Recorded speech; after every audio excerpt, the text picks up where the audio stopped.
भारतीय फौज जो कभी गैर जानिबदारी, पेशा वराना सलाहियत और सेकुलर रिवायात की मिसाल समझी जाती थी, आज सियासी मफादात, मजहबी अलामतों और हिंदू कौम परस्ती के असर में जकड़ी नजर आ रही है। ये तब्दीली सिर्फ एक इदारे की नहीं बल्कि भारत के पूरे जमहूरी ढांचे के लिए एक संगीन सवाल है। मिलिट्री एक्सपर्ट्स के अकॉर्डिंग भारतीय मुसल्लह फौज की मौजूदा क़यादत अब हुकूमत के सियासी और मजहबी एजेंडे के साथ कदम से कदम मिलाकर चल रही है और यही रवैया फौज की पेशा वराना गैर जानिबदारी पर सवालात खड़े करता है। हालिया बरसों में भारतीय फौज के सरबराहान न सिर्फ पॉलिटिकल नैरेटिव में हिस्सा लेते दिखाई देते रहे बल्कि मजहबी रसूमात में शमूलियत ने भी इनकी साख को मुतनाज़ बना दिया है। कई मौक़ों पर भारतीय आर्मी चीफ और नेवी चीफ ने खुलकर पाकिस्तान के खिलाफ सियासी नोयत के बयानात दिए, जिन्हें बीजेपी की जानिब से फौज को अपने सियासी और मजहबी एजेंडे का हिस्सा बनाने की कोशिश की गई। इसी सिलसिले में भारतीय हुकूमत ने फौजी कार्रवाइयों के नाम भी तब्दील करने शुरू कर दिए, जिन्हें सिंदूर और महादेव जैसे हिंदू मजहबी हवालों से मंसूब किया गया, जो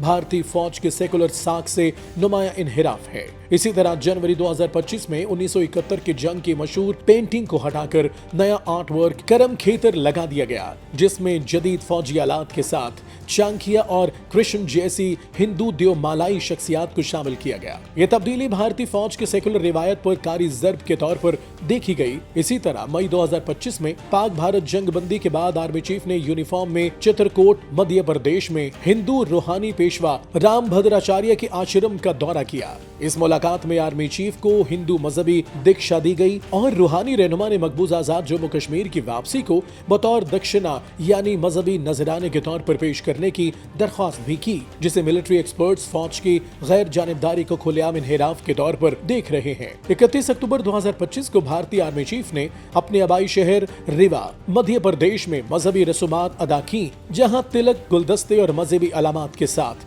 वो यूनिफॉर्म में मौजूद थे। एक्सपर्ट्स के अकॉर्डिंग ये तमाम पेशरफ्त इस हकीकत का इशारा है कि भारतीय फौज अब तेजी से हिंदू कौम परस्ती के असर में आ रही है। फौज अगर सियासत और मजहब का हिस्सा बन जाए तो रियासत की बुनियादें हिल जाती हैं और आज भारत इसी खतरनाक मोड़ पर खड़ा है। सवाल ये है कि जब भारतीय फौज की सेकुलर शनाख्त कमजोर पड़ रही है तो क्या भारत अब भी खुद को गैर जानिबदार जमहूरी इदारों की रियासत कह सकता है? ये तब्दीली न सिर्फ भारत के लिए बल्कि पूरे खित्ते के अमन के लिए एक संगीन वार्निंग है।